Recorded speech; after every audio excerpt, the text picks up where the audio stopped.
Hey guys, we're back with episode 24 of Star Wars Year by Podcast, exclusive to the Steel Wars and Blue Harvest Patreon pages. However, this episode is divisible by 3, and as Steele has established, that means it's an all access episode. So, hey, everybody. 3 is the magic number. Yes, it is. 3's a family. And Star Wars is all about family. Yep, Skywalkers and the Palpatines. Oh, no, I was thinking about the bridges. Oh, okay. Yeah, fair enough. What I had Sal on my shoulder there.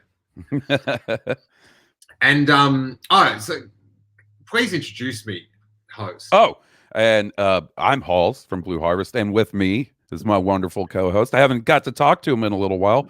Things have been kind of crazy. It's my buddy Steele Saunders. Hey, Hawes. Hey, everyone. Hey, buddy. And we're putting this up on May the 4th, so May the 4th be with everyone. Yes, 6-year anniversary of Blue Harvest. I thought you were going to say of the Force. No. It's much older than 6 years. 6-year anniversary of the Bearded Force. There you go. I could go with that. Now, Halls. Yes, sir. As you and many of our viewers and listeners know, in the Star Wars Year by podcast, we go through the Star Wars Year by Year book, page by page. Sometimes it's not year by year. Sometimes it's month by month because there's some of these years are loaded. Hey, listen. Before Star Wars existed, you could get through a decade in one episode. But we are at the tail end of 1983, the blessed release year of Return of the Jedi. Star Wars Episode XI. Is it XI? VI? I don't know. VI. VI. Vi! My favorite. Return of the Jedi. I'm a Vi guy. Who knew? Everybody knew. I'm a Vi guy, and I've got to give you much props for the viewers. You've worn a very special T-shirt. It looks like maybe a Hong Kong release of Return of the Jedi T-shirt, something like that. What? Yeah, I think it is Hong Kong. This is from Celebration Chicago. No way. That's sick. Yeah. That is a good use of the license horse. It is. It was the one T-shirt that was the material and design that I enjoyed from all the T-shirts they offered. I'm glad you found a material you enjoy. Buddy, I'm real weird about that. You should have seen me in that Celebration store touching the shirts. Like, nope, that doesn't work for me. And Jesse was like, but it's got the Mandalorian on it. I was like, wrong material. Have you touched this thing lately? Yeah, for real. Alrighty. Shall we get stuck into it with July and the Jedi Adventure Centers? Oh, I should just say, I'll just give everyone a preview. Look at that horse up on the screen. These are the things that we've got coming. Oh, and for the sickos, our Catherine Neen following along. Shout page out. 112. Page 112. Happy May the 4th to Catherine Neen. Or it might be May the 5th, depending on when she watches, because she's different time, you know. Right. Yeah. No. Wait there. If I click on this. Oh, actually, I'll do something else first. Do you want to get in the mood? Yep. Oh, yeah, buddy. You want to get in the mood? Yeah. All right, let's get in the mood. And let's get this bad boy up. Just to get us in the vibe, in the mood. I've picked out some banging video clips. Oh, yeah, you were telling me about that. And I haven't watched, I watched like the first 10 seconds of this one, and then I was like, I can't watch these without Hawes. But this is just a news report on Return of the Jedi. I believe from Canada. Yeah. Now, listen, you can see the first reporter. Mhm. She's just in casual dress, right? Her partner on the show, his head is, it looks more like him than Bespin Luke Skywalker does. So just get set. All right. I'm ready.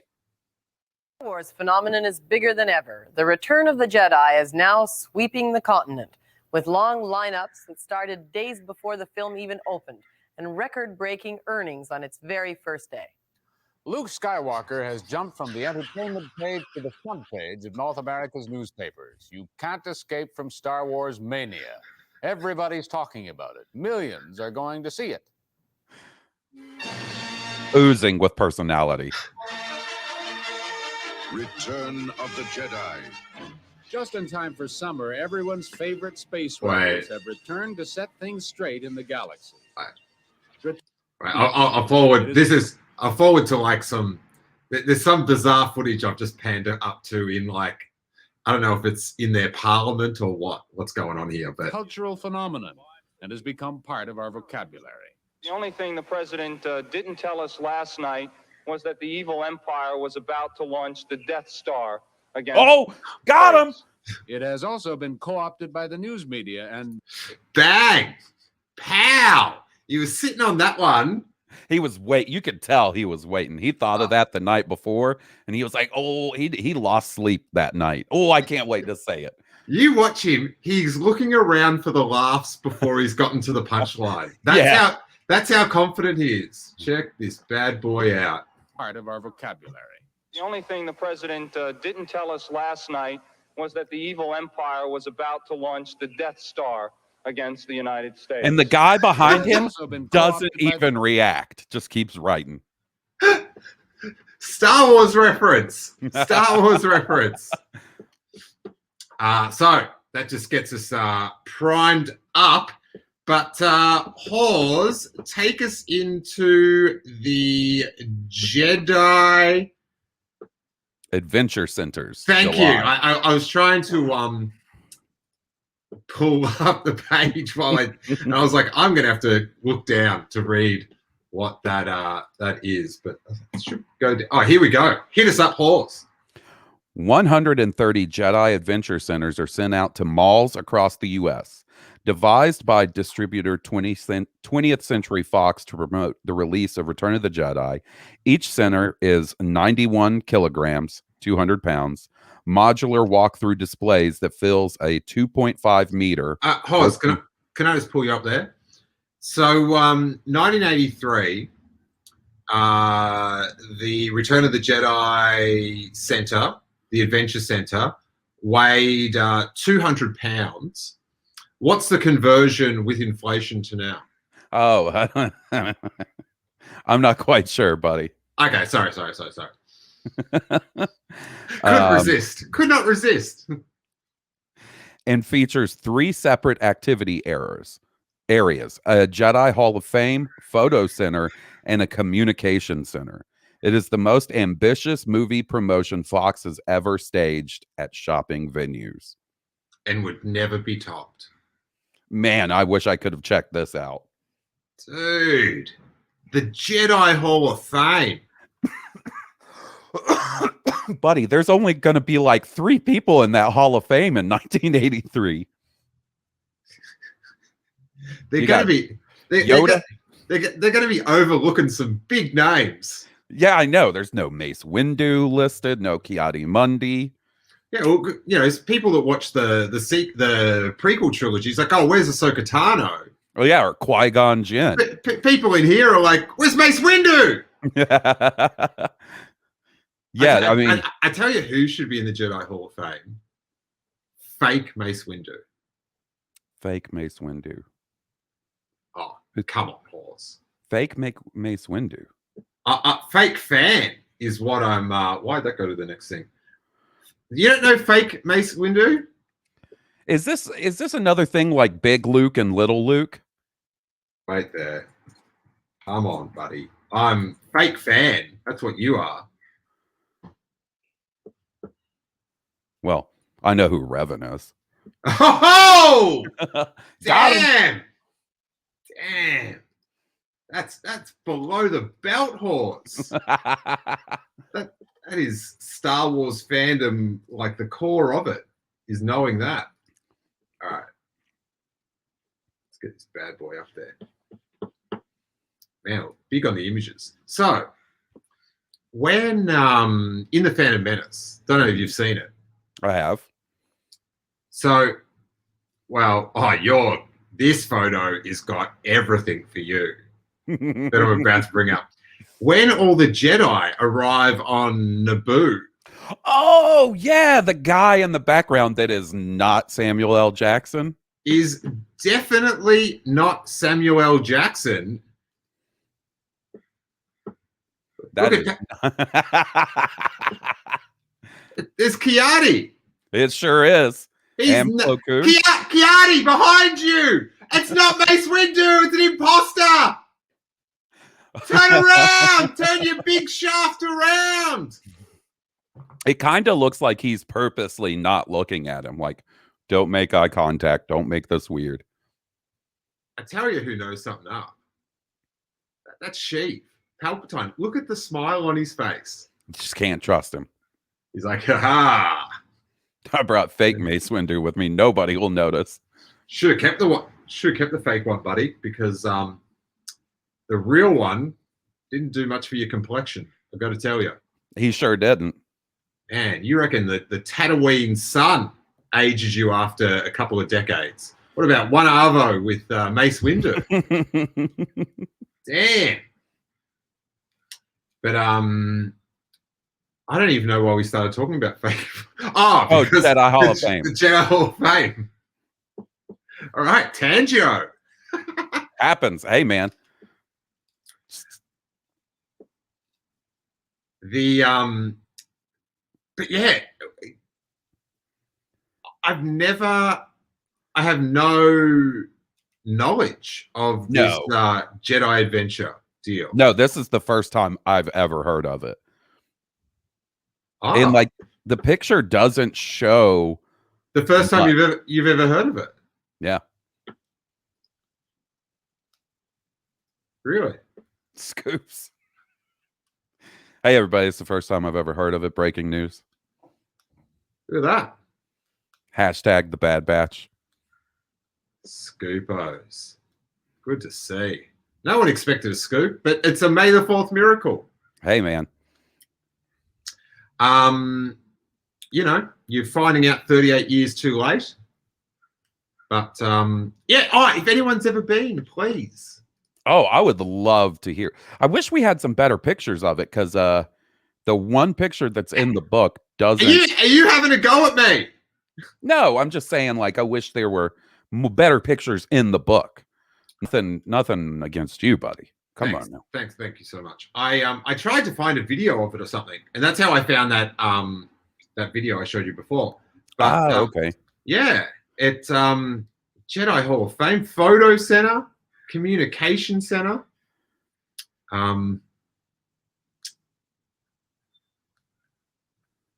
that's evolved now.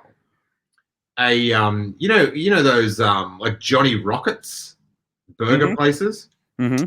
There's one on Melrose around the corner that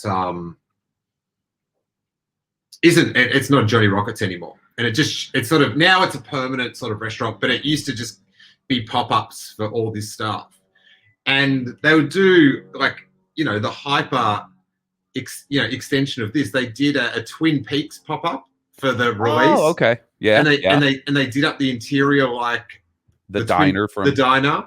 Mm-hmm. And then the one that really got me, the Peach Pit. Oh, from 90210. Oh yeah. Did you go? I didn't like buy food, but we got photos out the front. Oh, okay. All right. Come on, buddy. Baller on a budget, buddy. Fair enough. Fair enough. But I got to say that's that one series of whatever it was, BH9. I don't know what it was, but when they brought back with like, and it had Kelly and all that, like the actual actresses, that was a masterpiece. I never saw it. I remember hearing you talk about it though. Hey, not to tangent too hard, but they play themselves trying to get a remake of 90210 on the air. Is this the Wes Craven's new nightmare? Yes! Yes!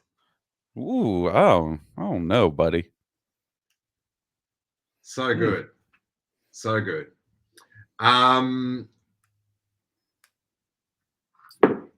Let's go to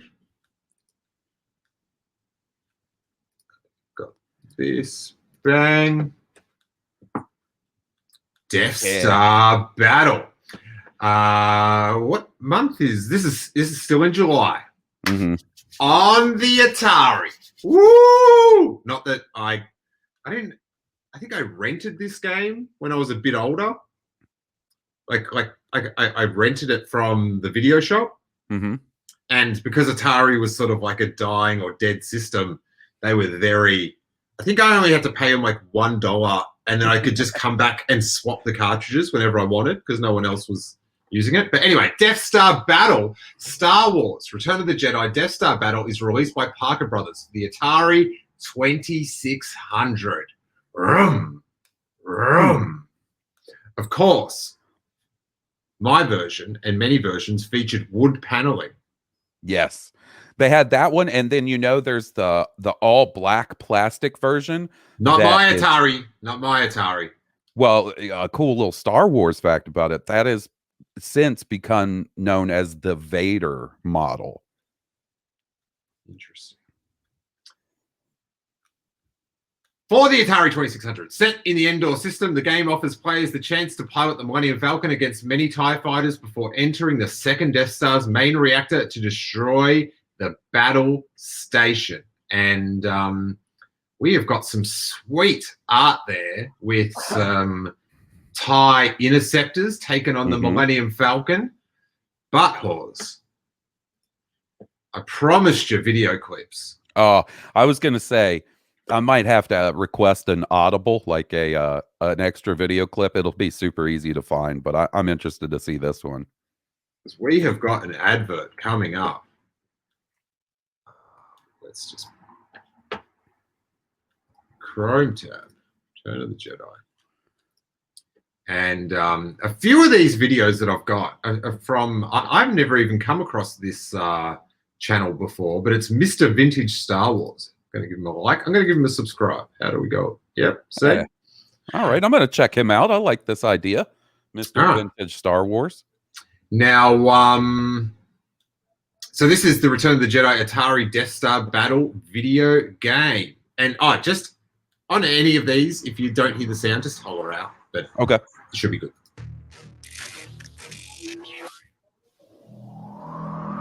In a galaxy far, far away, you are needed as a rebel pilot. Become one in the Return of the Jedi Death Star Battle home. Whoa! Your mission, fly Millennium Falcon through enemy force field while battling TIE interceptors. Obi-Wan. Destroy the Death Star before its completion. Time is running out. Save the rebels. Play Return of the Jedi Death Star Battle from Parker Brothers. If you can stand the pressure. Oh!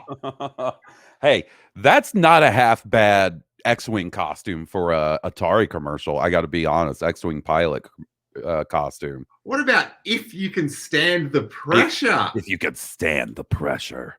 All right, it was the 80s. It's the Gordon Gekko generation. Mm-hmm. But I have to say, of the Atari Star Wars releases, this is probably, in my opinion, at least the best one. Hey, just when you watch this clip, look, this is the amazing thing about it. It's hard to tell the gameplay from the movie footage. Watch. Oh, it's seamless. Which is which? Which is which? Oh, he blew up the Death Star. Look at him. Hey, Good do for me a him. favor, buddy. So Yeah. I believe this game also came out. This is my favorite vintage Star Wars video game commercial. And I believe this game came out in 85 as well. Look up Star Wars Atari Arcade. And it was the port of the Star Wars arcade game. And you want to find the commercial for it. So, like, as you see there, you kind of remember what the actual arcade game looked like. Yes, this is it. Whoa. For those just listening to the audio, there is this very angry red head looking at it's like Hell's version of Ronald McDonald. All right, well, let's go to Ronnie Burr. Wait, I'll get the Great in the arcade. Star Wars. It's great in the arcade. Whoa! TIE fighters! Fireballs! Coming right at me! Watch the laser towers! Aim for the tops! Ah! Use the force! Coming too fast! It's late! It's late! My shields are gone! Alright! I'm going in! Some game, huh? Some game! In a galaxy of video games, there is only one. Star Wars, the arcade. I love it. Oh my stars. That makes me not want to play it. It seems really stressful. I thought when they then cut the camera to the lady working in the shop, I thought she was going to get like splashed with bits of him when he exploded. Like scanners or something. Yes. Oh, that was these like early 80s commercials are they get your heart beaten. Sure do. Oh my stars. I got to tell you, we're just bypassing the also in 1983 that we always end on. Mm-hmm. And I'm pumped. I took a little glimpse at it and it looks cool. Oh, I see exactly what you're talking about now. We've talked about them before. A little sizzle. Oh my stars. All right, hit us with Rolling Stone. Pause. No month, so I assume this is also in July. Summer, it says. Carrie Fisher, Darth Vader, and Ewok, a Gamorrean guard, are on the cover of Rolling Stone. In the interview inside, Lucas reiterates his intent to take off at least 2 years' work. All the prequel stories exist, Lucas says. As for Luke Skywalker's adventures beyond Jedi, I have a tiny notebook full of notes on that. If I'm really ambitious, I could proceed to figure out what would happen to Luke. Man. Microscopic, biotic, brainy brain things. I want to get a hold of that tiny little notebook. Man, they published the book, release the book. Yeah. So we've got Rolling Stone here. This is one of the most bizarre Star Wars photo shoots. We've got Carrie Fisher in her Jabba's prisoner outfit on a beach, sunbaking it up. Darth Vader has brought the boombox. There's a Gamorrean guard with a beach ball, and then there's an Ewok just in the mix. Who's the hottest out of these three characters on the day? Ooh. Darth Vader, the Ewok, or Gamorrean guard? Who's feigning on set? I kind of think the Ewok, man. That's a lot of fur. I can't imagine any of those costumes are particularly comfortable out on the beach, though. I would probably say the Ewok because he's smaller, or she's smaller, and there's less liquid. Like they could, they could. I see what you're saying. They could sweat it out quicker per capita. per gland, per will. Fixated on that. But yeah, such a bizarre photo shoot. There's other photos in this collection, but it's like in retrospect, like a bummer that Carrie Fisher like revealed that she was not comfortable with that whole get up and everything. and having to like fit into it and stuff. So it's sort of it's full of joy on the page. I've actually got a copy of this somewhere. How dare you?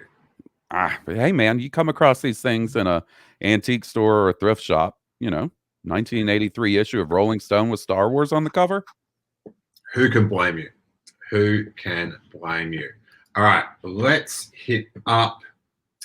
In September, we get the second Lando novel, Lando Calrissian and the Flame Wind of Olsen by L. Neil Smith, is published by Del Rey. Lando and Vuffy Ra must fly the Falcon, the Kenner Millennium Falcon, through the Flame Wind, a massive stream of radiation that is an annual phenomenon in the Ocean system. And then at the same time, November 12th, Hawes, if you're a Lando fan, the back end of 83, that's your time to shine. Not only did he shoot out of the blast of the second Death Star, but dropping back-to-back books, September and November, chill out. I can barely get out my Star Wars fanzines in time. But of course, I love these covers for their use of the Kenner Millennium Falcon as source material.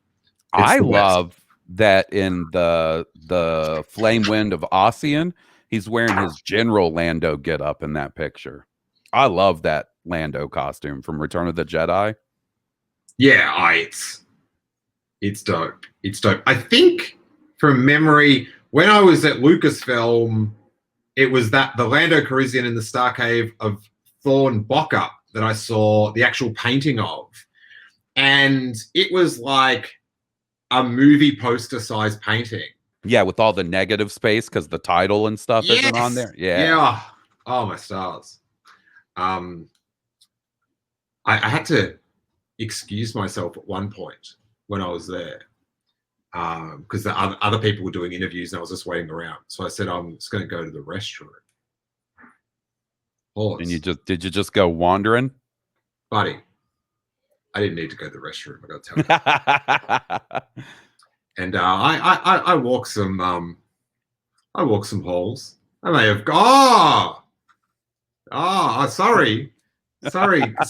sorry, concept art department. I'm just looking for the bathroom. Oh, did you really? What's that tiny Yoda? What's that about?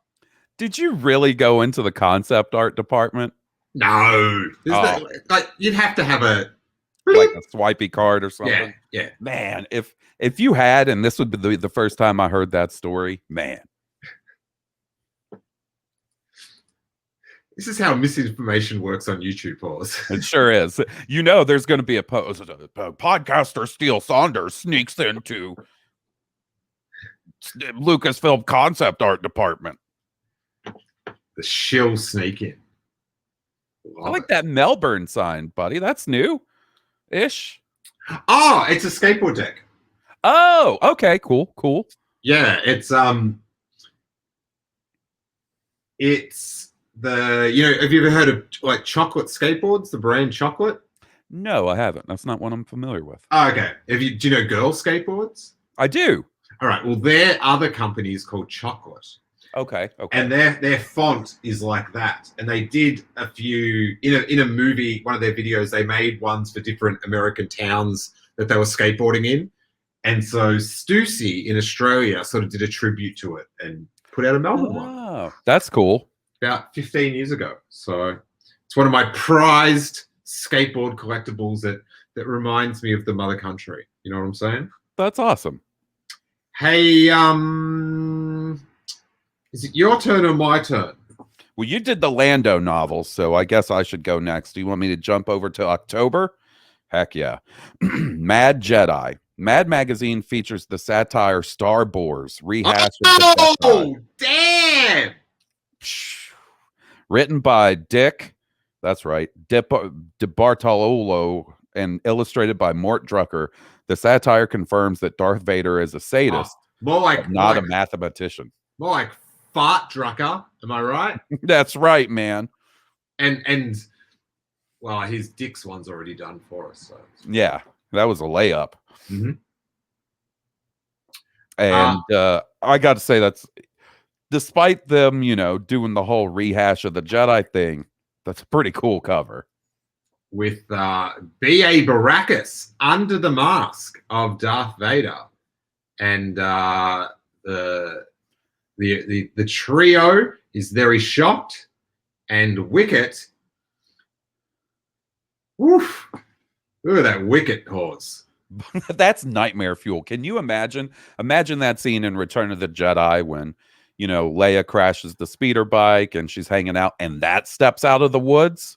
He's been knocked out. And hot damn. But yes, as I tweeted out, what me nub is the appropriate deal. What's going on with Luke's blaster? I'm trying to figure. They've done some shenanigans with the barrel on his blaster, and I can't figure out what's going on. Let's zoom in through the magic of. Yeah. What is? You see what I'm talking about? Yeah, I don't know what's on it. I can sure see it. What is that supposed to be? The artist that did this. No, it's a Swiss Army knife. Oh, I see. Okay, it's got a can opener and a corkscrew. Yeah. Okay, you're right. Wow, the layers of the comedy. True, man. Can't take much more of that. I'm still salty because we talked about this before. I used to take it, like the Mad Magazine, some of the barbs they took at my, at the Star Wars franchise. I loved the Star Wars issues, but when I felt like they made a joke that overstepped, come on, Mad. Yep.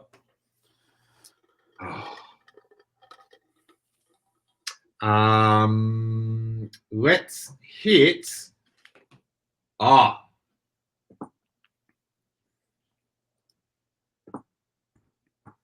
What's going on here? Wait there. It should work now. Classic Creatures. There we go. November 21st. Classic Creatures, Return of the Jedi airs on CBS. Directed by Robert Gunnett. The documentary about the making of Jedi is hosted by Carrie Fisher and Billy D. Williams, and features interviews with numerous cast and crew members. I've got to try to track this down because this is definitely a piece of Star Wars like documentary footage or behind the scenes stuff that I've definitely never seen. Buddy, I am like your Star Wars genie. I am your Siri. Steele. Hey, Steele. Track this down. Here it goes. I dream of Steele. Via Ben Phillips. Now, what I recall of this was, I'm not sure who wanted to be there, who was excited to be there, but if neither of them wanted to be there in this documentary as host, Billy D. Williams and Carrie Fisher, Billy D. Williams did a far better job of covering it up. Hey, so is this the same thing as from Star Wars to Jedi, the making of a saga? I've got the wrong one. Here you go. Bang. Okay. Oh, wait. So I've got to reopen it. Thank you. I've just got to open the wrong window. My bad. I didn't mean to gum Oh, up no. Because now, Classic Creatures. Yeah, this way we don't play the wrong one. Bang. All right, let's just have a little peek. Let's just watch the whole thing, buddy. Let's just hang out. Adventure, special effects, These were the trademarks of Star Wars.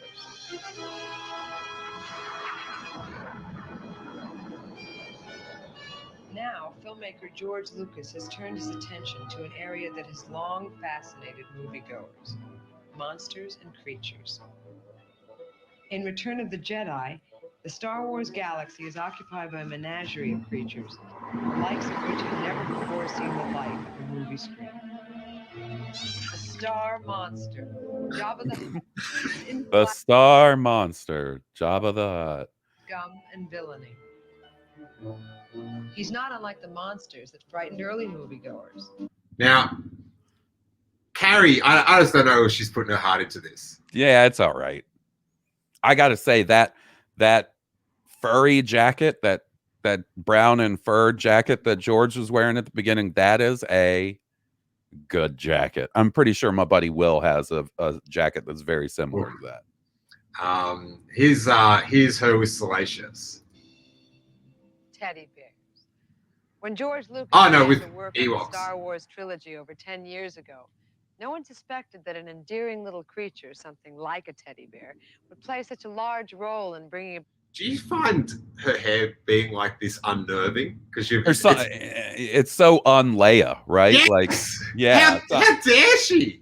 I can't take my eyes off of it. Like all I hear is like it way in the distant background, her being like, teddy bears. And I just can't. I'm staring at her hair, and there's like this boom, boom, boom, boom sound playing in my head.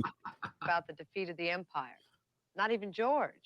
He always planned that the fateful battle against the technological might of Vader's forces would take place on and around the green moon of Endor. But he thought the inhabitants of that moon would be Wookiees. Dropping Star Wars knowledge. Mm-hmm. Oof. Take that to the schmodown. Chewie to his friends. Chewie evolved into a sophisticated creature. What Chewie? All right, I gotta find some master mechanic. Billy D. He was no longer the primitive that Lucas wanted to crush the Empire. Chewie was too intelligent. Oh, here we go. What will be sitting next? I remember this being amazing.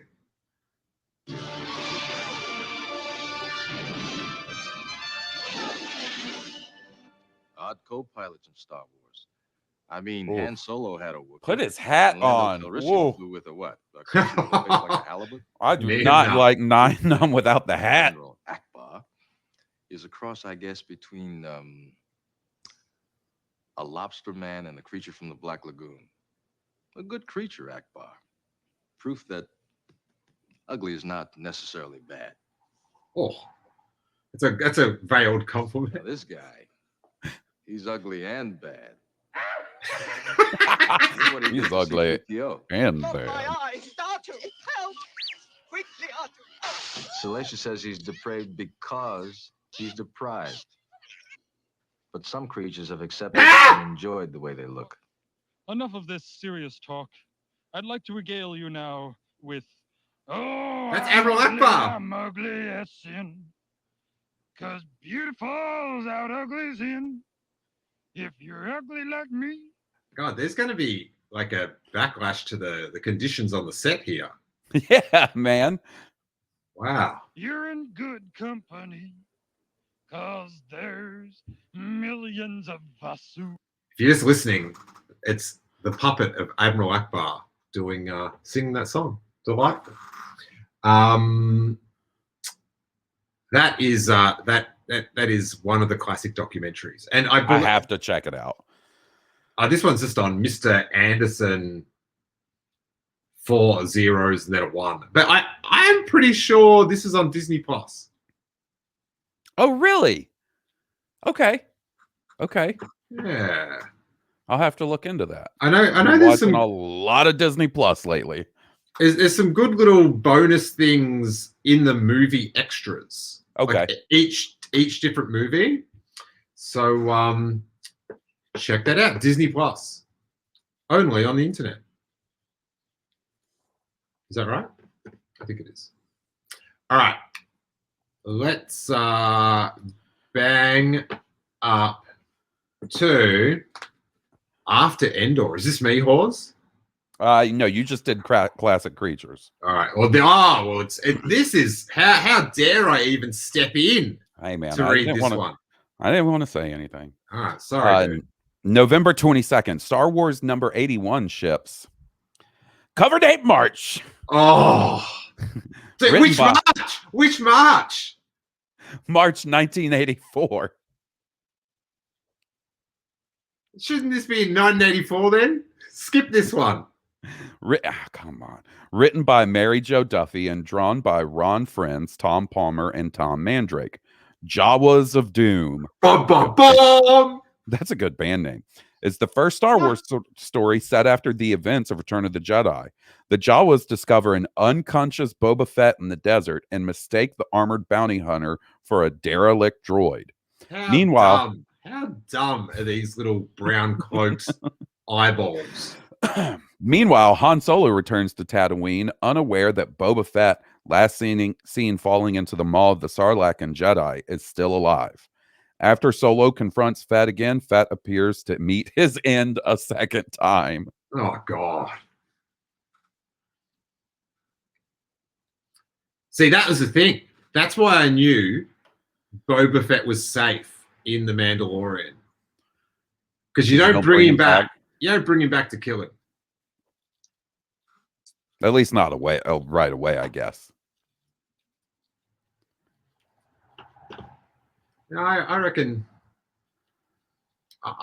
I guess they did kill Darth Maul, but I think if you bring someone back, just don't even around for a while.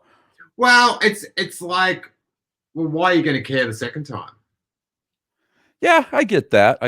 But I mean, he's also, just a normal dude. He's got to die at some point. I mean, yeah, but you don't have to cover it. Right, yeah, you just you don't find out when the bartender dies. I just love that 6 months after Return of the Jedi came back, there's already people bringing Boba Fett back. Just couldn't wait. It's too good of a design to let go, man. And that cover's really cool. Do you have a picture of the cover to show everybody? Oh, you've called me out, pause. Well, we'll just cut that out. Wait. I might be able to zoom in on a photo up here. It's pretty close to if I didn't know better, I'd see that cover and think that it was maybe like a Dark Horse era comic cover. It is good. Hey, I got to tell you, I've seen worse. I've definitely seen worse. Jawas of Doom, huh? And I do like that Boba Fett is the pose that he's in, it's like the background of Cloud City is there. It's just such a Boba Fett on Cloud City pose. Yeah. Well, I mean, all of this, it takes a very Star Wars EU novel approach where it just seems like they recreated, repainted different if you look at the Heir to the Empire cover, Endor Leia is there and things like that. They just sort of took stills from the movies and made paintings of them. Yeah, Han Solo and Chewbacca are definitely on Endor in these pictures. But I don't know about Leia though. I mean, she's got the Endor hair. Yeah, they didn't do Leia much justice. No. Yeah, so Boba lives again and again and again and again. Love it. That's my kind of Star Wars storytelling right there.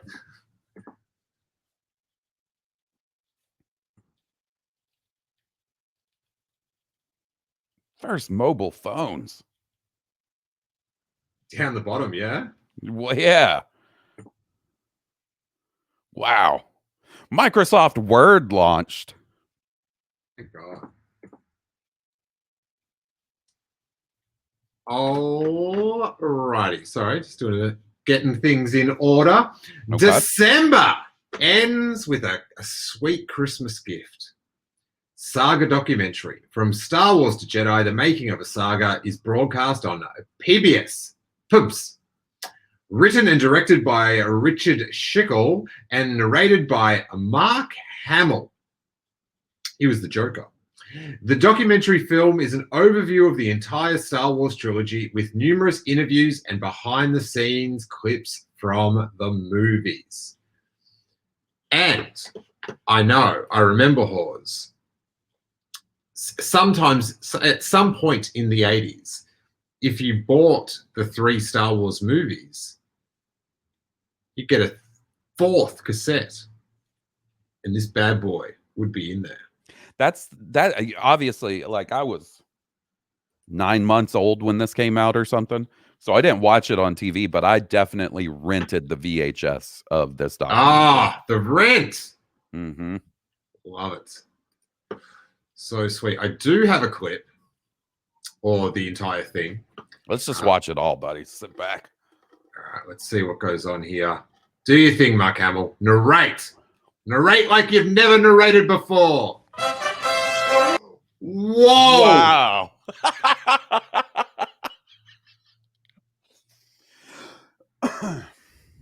Hot damn. What is this? The CBS Fox video?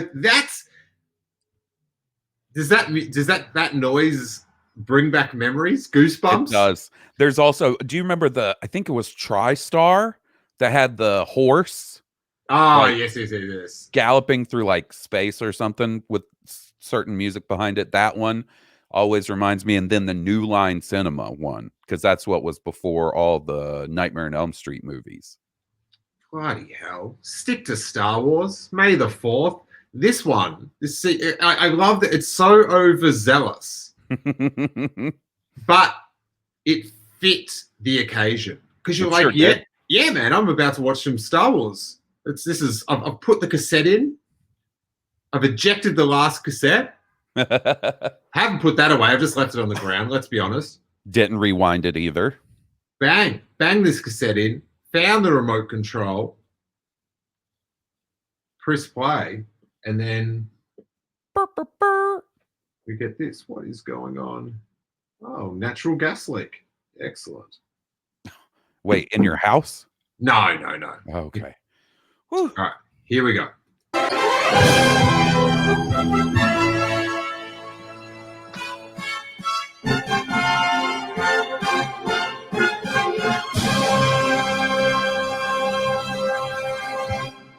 If I was a professional fighter, wait. or you nailed it. You got it right. It's the CBS Fox home video. Look at this in the background. What comes up? This is how classy a tape we're about to watch is. Ready? It's not just a logo. Oh, damn it. Oh, I should point out that if you're watching this, the sound goes on and off, and you can hear this bit, it's because we've been copyright striked for this noise. Oh, man, if there is a copyright strike on a 30-something-year-old CBS Fox home video. Well, George Lucas, he sued Dr. Dre. Yeah. I think that's a little different than a video in the 80s. Do you know why? Because things ain't the same for gangsters. I've heard that. That. But can you see what's happening with this logo? Is it in an asteroid field? Nah, dude. It's turning into a marble monument. Oh, that's classy. Look at it. I see it now.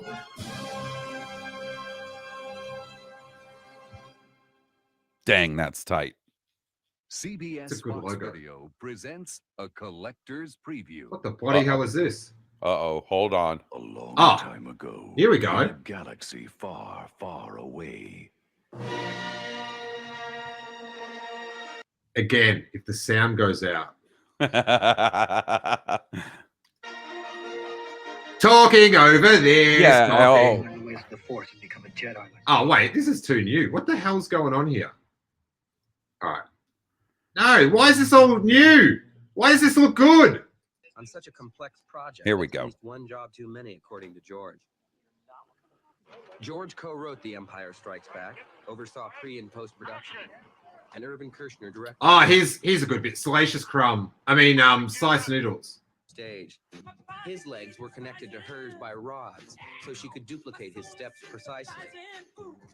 Her microphone was also controlled from below. This song is stage so dope. by a rod. It is. This in turn controlled movement. See, English. Which was connected to the mic by a wire that would be invisible in the final film. You could see this like in Beverly Hills Cop 3. This song. Yeah, yeah. When he goes to the gym. Her song was written in English, but translated into Hatiz, Java's official. Oh, Rebo. Oh, look at his fingers. Oh, those fingers, man. Oh, I've seen too much.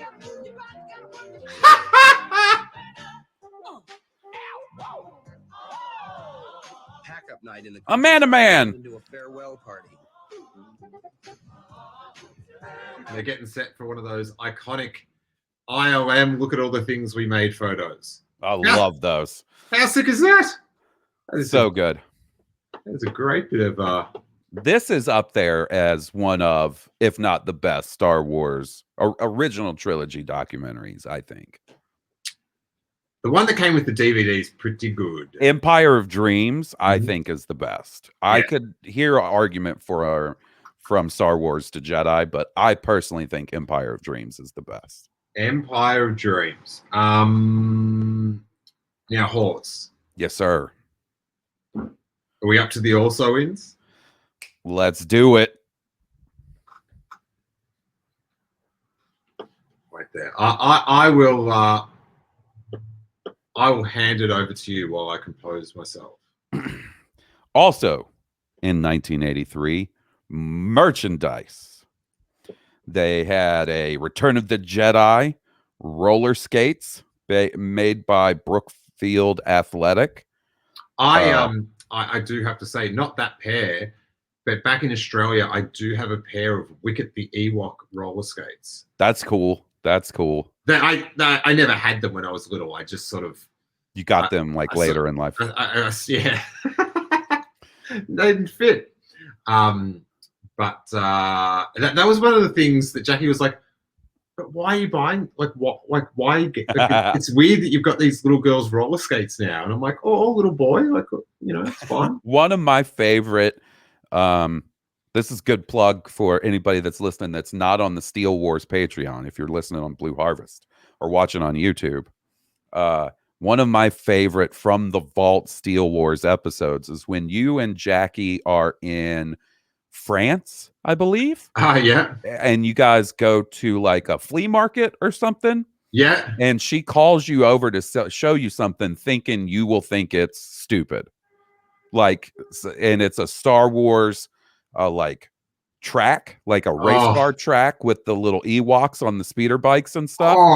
And she's like, you're gonna think this is ridiculous, and you can hear in your voice you're going like, no, I don't think this is ridiculous at all. It's early on when I started learning your famous phrase, a good use of the license. It's one of my favorite Steele Wars moments. That's oh my God, I ate a lot of good food that week. But that race, it was like a Scale Electric, but it was speeder bikes and I've actually tried to find that, like, just to see what it looked like, and I can't find it. Now, I haven't done a ton of searching for it, but yeah, when I looked, it was on eBay and stuff. Okay. Because that was like, I'd never seen it before, which was just bizarre. So when I was there, I looked up to see what the online price was, to see if it was a deal or super expensive. And I felt like it was going for a fair price. In France or online? Just everywhere. It was sort of gotcha. Like, maybe it was like $150, which I gotcha. But I would have I just had nowhere ever to set it up. And I didn't just want to get it and leave it in a box. Yeah, you need a fair amount of room for one of those things to set it up right and mess around with it. To lay some track. Yeah. So besides the roller skates, Mhm. We got the metal lunchbox made by King Sealy Thermos. I definitely saw this lunchbox a lot when I was a kid. Was very jealous of kids that had that metal Return of the Jedi lunchbox. And it features Luke, an artist's rendition of just when he grabs the blaster in Jabba's palace, and there's a Gamorrean Klaatu. He's on the hunt. Squidface is up the back chilling. He's not getting amongst that. No, sirree, Bob. And I never really remember anyone having this when I was little, but I do remember it being overpriced in many vintage stores. Yeah, anytime you come across these metal lunch boxes, you'll even come across them. They're all rusted shut and stuff. People seem to want way too much for them. Yeah, I think because it crosses genre of collectibles. Like people just collect pop culture, 70s and Lunchboxes, which is bad with these vintage bootleg Star Wars decks I want from Plan B. It crosses over with Star Wars collecting with one of the most expensive periods of skateboards to collect. Yeah, that's pretty brutal, buddy. The early 90s, because skateboarding was so small and they didn't make a lot of each release, so it's in super limited. You want to do a heist? We could go on a heist to Rancho Obi-Wan. I'll go with you, buddy. I'll be the driver. There's a place closer, Santa Cruz Board Shop. Okay, let's go. They've got, oh my god, I would. We might need a couple of other people. We need to, we need to get the crew together, like in Solo. But I'll be the driver. Oh, dude, we need a crew. They've got like this board collection in that shop of about 300. Like it's just jaw dropping. The errors. It's like they've got all your favorite action figures in the last 40 years in packages up on their wall. Oh, that's crazy. But they're skateboard decks. Yeah, yeah.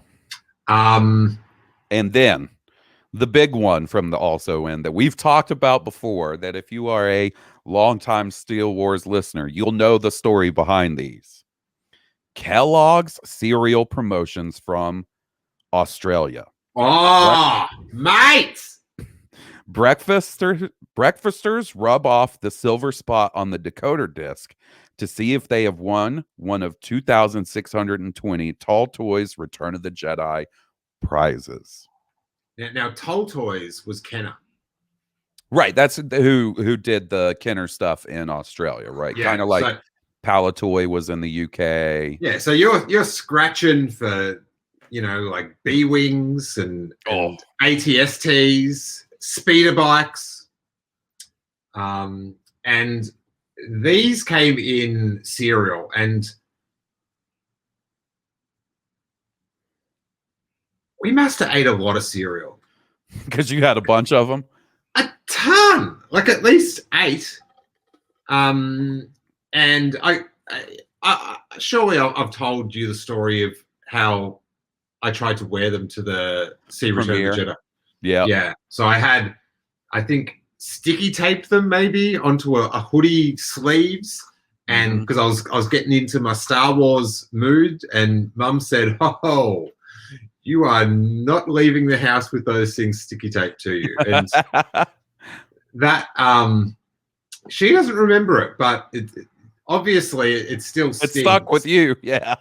Now, this one I haven't watched Hawes, but old mate Mr. Vintage Star Wars. Uh-oh. All right. Has come through with the goods yet again. He has got the commercial for the decoder ring. Oh. Can you believe it? We got it. Yeah, I can't wait to see this. All right.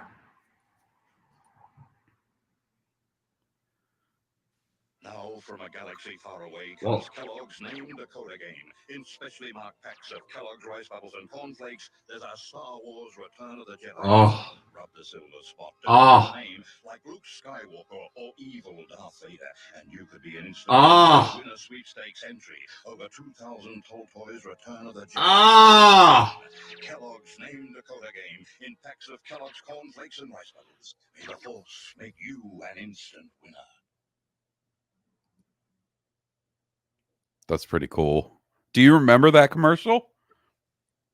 Not really. I remember that logo, but I don't remember the commercial. If I would have lost my, I loved anything like that. But seeing they had a picture. Oh, just seeing that picture, that is such an indelible Return of the Jedi photo for me, because it was just this random picture that was, not very well known. Or, but also you had it on a little disc, right? So it was on the sleeve. Yeah. So I've seen them. They go for I remember all this stuff on the back. Oh. Yeah, I think we looked them up on an episode of this, didn't we? Oh, I remember all the points. See up there, it says like 500, like at the Millennium Falcon, it says how many points you need to win. Oh, so it's not like you scratch it off and it says you've won a Millennium Falcon. You scratch it off. That disc is worth a certain amount of points. You collect the discs. Yeah, I think turn so. them in for it. Oh, okay. But I think they go for about $20 each, still in the plastic. You know how everything had to be in a plastic wrapper when you dropped it into the cereal. And I remember there was an early era of having to wait until we got down to that level in the cereal. And listen, through regular protest and just going to do it anyway, this rule was revoked. Yeah, there was no waiting for the cereal prize. I remember those days. Oh, you got to wait till you get to it. No, we're cracking into this, and I'm finding out what's in this cereal box. Hell no. Hawes, that brings us to the end of both this page and 1983. It's all uncharted territory after this. We're going to hit some interesting stuff. Dude, you got to see this slide. Wait there. Look at what is coming up. This is a quite a visual. Oh my goodness. Look at that. We got some Battle for Caravan of Courage, Battle for Endor, Dark Empire, George Lucas with a lightsaber, Ewoks cartoons. We got some good stuff coming, buddy. Lucas looks like he's got that lightsaber remote. Yes. Because it's so clean. It looks like that remote they put out in the 90s. And there's Teak, who's a cult classic. That Ewok picture of the animated Ewok is the colors on that are so good. That would make, like, and especially the shape that the pictures cropped, that would make a good skateboard graphic. Well, you know what it kind of reminds me of? Who was it that did sort of actually recently, all these could be skateboard. Yeah, I should. There was a company, you'll be more familiar with this than me, a Japanese apparel company that did like shirts, limited edition shirts within the last year or so. Was it Uniqlo? It was. That's it. I could see that Ewok image being on something like that too. Yes, they put out some good stuff, but their t-shirts are not. I'm a bit finicky with you about the fabric, you know. Well, and most of them were white t-shirts, and this fat guy don't wear white. Sorry, guys. You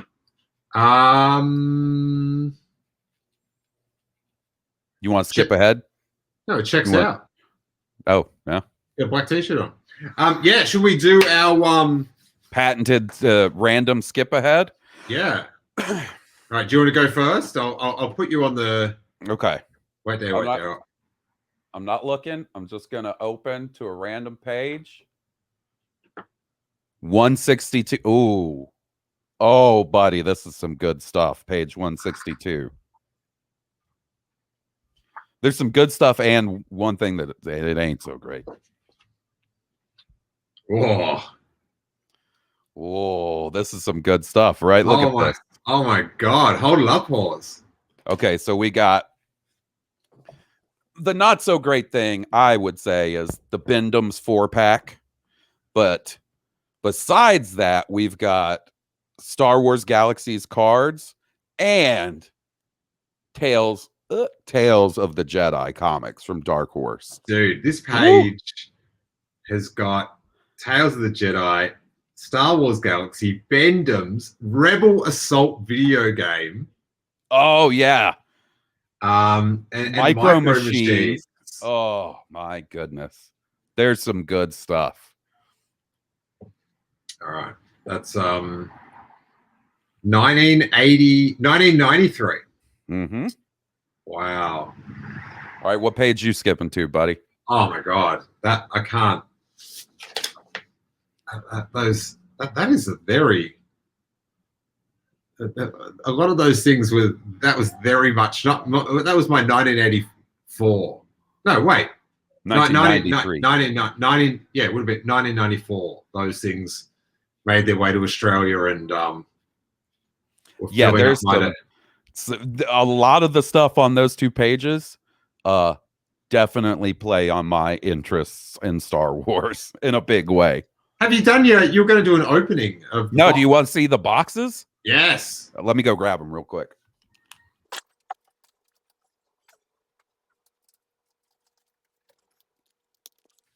Okay, yeah. I haven't done these yet. I'm going to be streaming it soon and putting it up on the Blue Harvest YouTube page, but I have a unopened, sealed Series 1 box of Star Wars Galaxy cards and a Series 2. These were a little harder to find, a sealed box of Series 2. Oh, I remember just seeing the sealed boxes in the store and just going, imagine getting the whole box. So apparently, what it should say. Okay, so yeah, at least in Series 1, there should be 2 randomly inserted etched foil cards, which buddy. I opened several packs of these as a kid. Never got an etched foil, and it. I had quite a few. And Sorry, this mate. doesn't say how many etched foils. I think there was like coming. 6. There was like a 6, and they were joined to make a. Yeah, I know there, but I'm saying, like, on this box it says that there's 2 in the box. In the whole box, yeah. Right, and then in Series 2, it doesn't say like how many are in the box. I imagine it's probably around the same. I always thought if you bought a box, you'd get them all. You would think so, right? And I don't know. Well, that's what I'm interested to see when I start cracking these packs. Is if I end up making out with more than 2 foils. I remember the card shop. Rosebud had 3 card shops, which is just like, and I remember exactly where I was on that street opposite the Rosebud Cinema, where the card shop was. Like getting back into my car and just getting a fix, like a junkie, just sitting in the car, and then if I didn't like the cards, thinking about going in to buy another pack. Buddy, I relate to that so hard, and I know for a fact as a kid, I've got my allowance or whatever, because these came out when I was like 10, 11, right? Going in and being like, all right, Fast and the Furious, I'm going to pick up a pack of cards, save the rest of my money for later, right? Going to the car, opening them up, and being like, Mom, I hate to do it to you, but I got to go back inside real quick. Turning around and going right back inside and getting another pack. That's the spirit. That is the spirit. So yeah, I'm really looking forward to checking these out, man. And interesting, people might be familiar. And Series 2, they're not like they took it out of circulation. It never made it into it. But Series 2 of Star Wars Galaxy cards are famous for having that Yoda card. That it was supposed to have that Yoda card that George Lucas requested that they take out of the set. Got you. Pause. Thanks so much for it's a commemoration. We have finished the original trilogy years. We have, man, and now we're gonna before too long. Shadows of the Empire is right around the corner. God, that's wishful thinking. Yeah, man, that's not that far off. Dude, it's like 10 years away. Yeah, but that's not that because it's not gonna. We're not gonna have to spend 3 episodes on 1987. You know what I mean? We'll fly through some of these years. I got to tell you, plenty of action in 84. 84. That's 84 and 85 look kind of packed. There's 3 pages, so. Oh my God, there's some great droids coming up. Sweet action. Woo! I think we'll be seeing a lot of stuff that we've never seen before. Yeah, I can't wait. I'm really excited about the in-between years. All right, Hawes. Thank you to our patrons. And if you want to become a patron, you can find out all the minutiae of what went on up until this point in Star Wars history from where do we start back here, Hawes? Like the 1920s or something, right? 1914. 1914. They skipped through those. They barely acknowledge anything in the 30s. Don't worry. Yeah. Up until now, Hawes, let the good people of the internet know where they can track down your podcast. You can find us. It's Blue Harvest, which I host with my buddy Will, and you can find it on pretty much anywhere you can find podcasts. We release an episode every Friday night / Saturday morning whenever I get it up. Excellent. You can follow me at Steele Wars on all the social media things. Download the podcast, follow us, or you're watching this. Hit subscribe, hit like, algorithm it up. Subscribe to the pod. Reply to the tweets, like the photos. I don't know, do all that good stuff. And check out the Patreon. We've got a Robo Report would have been up by now. New Robo Report. We've got a new Page Wars, which has been up for about a week with King Tom breaking down the Alphabet Squadron Victories Prize. Hey, where do you stand on Geode, Hawes? I like Geode. I'm still working my way through that book sort of slowly. I got distracted by podcasts for a while there, but I'm back to that book, and I do like Geode. He's a rock. He could just be just behind you. You could just move into frame now. We'd never know how he got there. Nope. Nah, just be like, oh, check it out. Geode. Classic Geode, right? Mm-hmm. He's up to his old tricks. Yep. Or is he? I don't know. All right, Hawes. I'm sure I will communicate with you on May the 4th. Yes. On some electronic forum. But have a good time. Enjoy your Star Wars. There'll be Bad Batch. We'll be Bad Batching it up. Yeah. Finally some new Star Wars to look forward to. We'll have to do our phone call show. Hey, man, if you want to do I'd be down. I would totally be down to do I don't know how.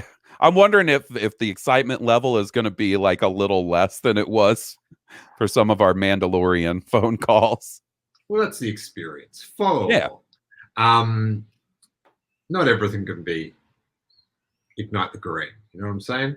No, man. But okay, we'll be back to do that on May the 4th. Yeah. We'll see you guys then. Where are you going to stay up and watch at 3 a.m? So on May the 4th, I may not because, well, actually, I don't know. It depends on what I have to do for work the next day. But because I think it moves to Fridays after that, yeah. I'll probably stay up late for, the following episodes because I normally stay up kind of late on Thursday working anyway. Okay. Excellent. All right. I'll talk to you on Tuesday, buddy. Today. Sounds good. Today. Hey, may that force be with you. See you guys.